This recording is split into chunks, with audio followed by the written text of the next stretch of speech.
గుంటూరు జిల్లా తెనాలికి చెందిన డాక్టర్ జయచంద్రన్ అదృశ్యం కేసు విషాదాంతమైంది. ఈ నెల 18న జయచంద్రన్ కారులో తెనాలికి వెళ్తుండగా ప్రమాదానికి గురయ్యారు.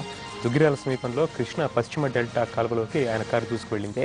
నిన్న సాయంత్రం కారుని స్థానికులు గుర్తించి కాలువలో గాలించగా ఇవాళ జయచంద్రన్ మృతదేహం దొరికింది. హైదరాబాద్లో గ్యాస్ట్రోఎంట్రాలజిస్ట్గా పనిచేస్తున్న జయచంద్రన్కి భార్య, ఏడాది కుమారుడు ఉన్నారు. గుంటూరు జిల్లా తెనాలికి చెందిన డాక్టర్ జయచంద్రన్ అదృశ్యం విషాదాంతంపై మరిన్ని వివరాలు మా ప్రతినిధి కృష్ణ ఇస్తారు. కృష్ణ, జయచంద్రన్ మృతదేహం లభ్యమైందని చెప్తున్నారు. అయితే ఆయన కారు ఒక చోట పడ్డప్పటికీ ఆయన అప్పటికప్పుడు వెంటనే లభ్యం కాలేదు. ఏమిటి పోలీసులు అని చెప్తున్నారు?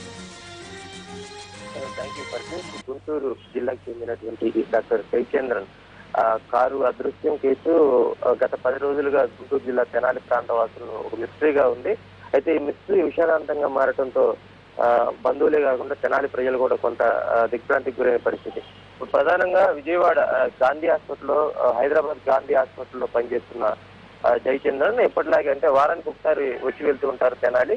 అదే క్రమంలో శనివారం రాత్రి, అంటే గత 10 రోజుల క్రితం శనివారం రాత్రి స్నేహితులతో సహా విజయవాడ వచ్చారు. స్నేహితుల్ని విజయవాడలో దించి అక్కడి నుంచి కారులో బయలుదేరి వచ్చారు. వచ్చేటప్పుడు కూడా భార్యకి ఫోన్ చేసి నేను ఒక 1 అవర్ లో ఇంటికి వచ్చేస్తానని కూడా చెప్పడం జరిగింది.